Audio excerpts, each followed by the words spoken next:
Medios Radiofónicos de Michoacán presenta una hora para escuchar a personajes del ámbito político, social, artístico, cultural y empresarial de nuestro país. En este espacio se reúnen las voces de todos los ámbitos. Jorge Manso conduce Así es la entrevista en Michoacán.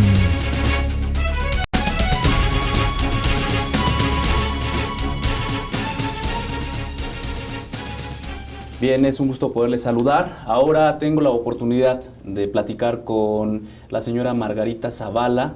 Muchas gracias por aceptar platicar con nuestro auditorio. Muchas gracias, Jorge. Y encantada de estar aquí en Michoacán. Gracias. Platíquenos el motivo de su visita para Michoacán. Estoy haciendo un recorrido por el país desde hace tiempo. Claro, cuando hay campañas políticas estoy más metida en las campañas.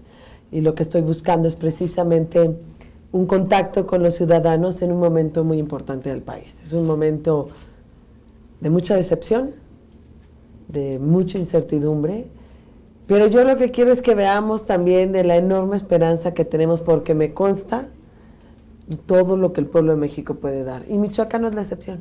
¿Qué ha palpado en estos recorridos? Una enorme indignación, una inseguridad, una desesperanza en términos de que esto se arregle o no se arregle, y una confrontación constante en la sociedad que espero que más bien caminemos hacia la conciliación y hacia una construcción al futuro. ¿Qué futuro le ve a México durante los próximos 2 años que le restan a esta administración, que por cierto sucede a la de su esposo Felipe Calderón? En estos 2 años yo lo que espero es generar una fuerza ciudadana que esté mirando hacia el futuro.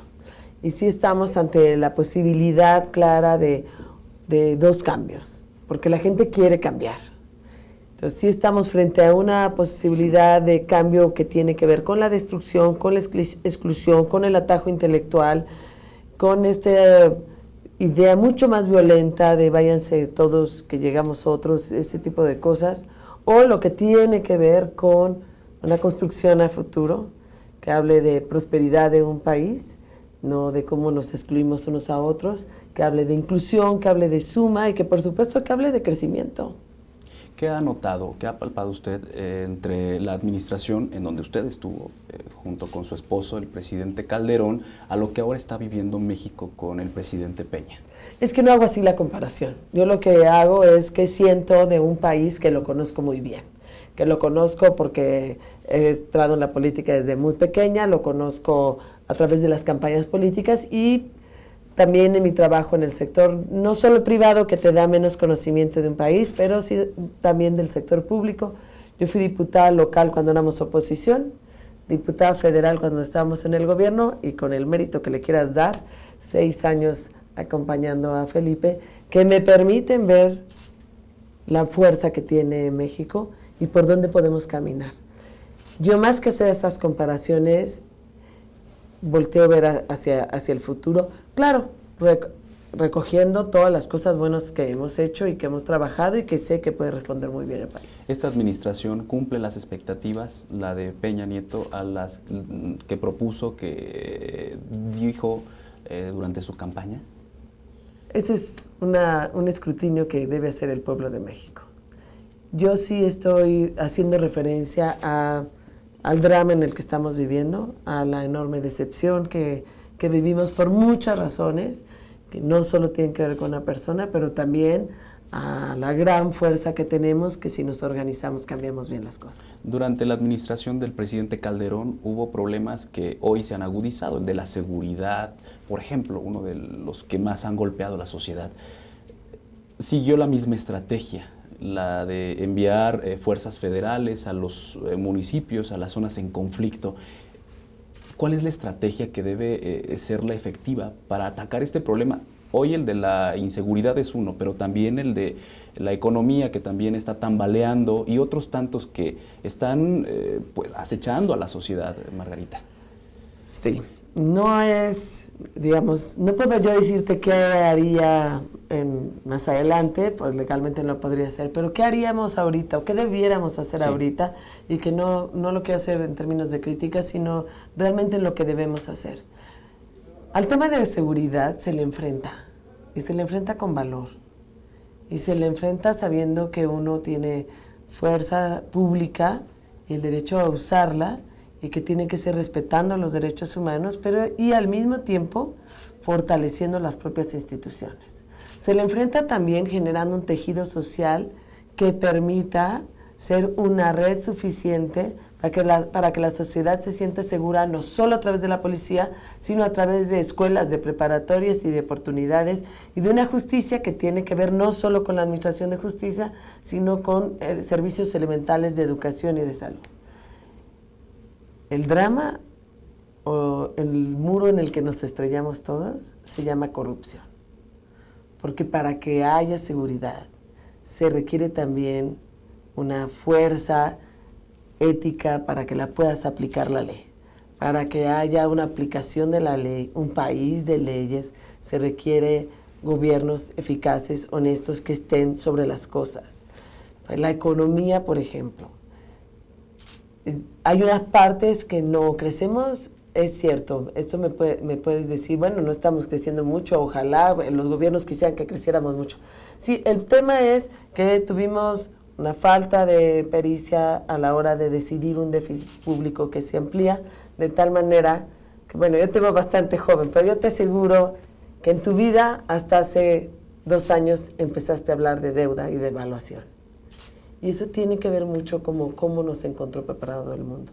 Y sé también cuando el mundo nos ve con respeto. Y es cuando nos damos cuenta de que la economía es importante cuidarla, sí, pero que el Estado de Derecho es fundamental. Bien, si podríamos decir, usted que estuvo muy cerca de esta administración, ¿qué quedó a deber, Felipe, a México y a Michoacán, su tierra natal? Yo soy de las que digo, en razón de cómo fui formada, que en términos de política y en términos de lo que haces en la vida por el país, nunca quedas satisfecho. O por lo menos eso pediría de un liderazgo político, que nunca se quedara satisfecho. Y que lo más importante es que todos sus instrumentos, todo lo que tenías a la mano lo hubieras puesto al servicio de México y de su dignidad, y de su progreso, y de su crecimiento. Y eso sí se hizo. Y ese me parece que es el deber de un político. Tenemos otros retos. La diferencia entre hace 10 años es enorme. Hoy tenemos unas reformas del sistema judicial, del sistema de seguridad, pero al mismo tiempo figuras como el mando único, que antes eran impresentables, es decir, no se podía ni siquiera discutir, hoy sí se discute. El tema no es el mando único solo, la clave es el control de confianza. Yo lo que haría es voltearía a ver más a los estados.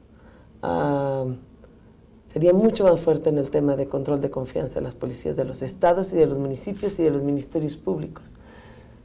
Pero eso lo puedo decir ahorita porque ha venido también ya una transformación. El crecimiento económico, desde luego que tiene que ver con muchas cosas de circunstancias externas.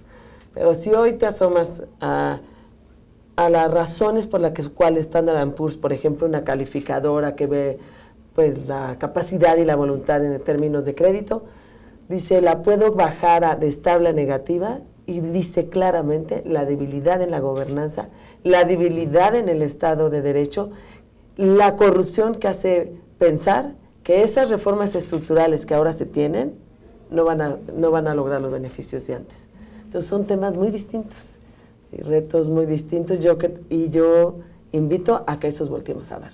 Bien, señora, hay, como usted lo decía, circunstancias muy distintas a las de hace 10 años, un pacto por México que pues aceleró este paquete de reformas que en algunas de ellas coincidía Acción Nacional y que fueron propuestas incluso desde la administración. Que en casi todas, y, digamos, no fue en una la fiscal, y además hicimos muy bien porque es una reforma fiscal que solo buscó recaudar y que además no tiene ni siquiera los incentivos para poder crecer, y que acompañados con una corrupción eso detuvo el crecimiento, además de detener el presupuesto. Pero eso no es menor. El tema está en creer que las reformas eran unos fines. En eso a lo mejor tuvimos... No, puede haber una equivocación, fue tal insistencia, pero las reformas estructurales son son herramientas, instrumentos, no fines. Y el hecho de haberlas acordado, que está muy bien, requieren de una eficacia y de una lupa y de una continuidad que a lo mejor no se está haciendo. Y hasta en el mundo nos están diciendo, ese tema tiene que ver con un asunto de honestidad a la hora de implementación y con autoridad moral para aplicar la ley y con un seguimiento constante y sonante. Ya es tal la confrontación que sí tenemos como país que a lo mejor no nos ha permitido dar ese seguimiento, pero son herramientas. Bien. Señora, ¿le parece? ¿Hacemos una pausa? Sí. Vamos a hacer una pausa. Regresamos. Jorge Manso sigue conversando con nuestro invitado. Así es la entrevista en Michoacán.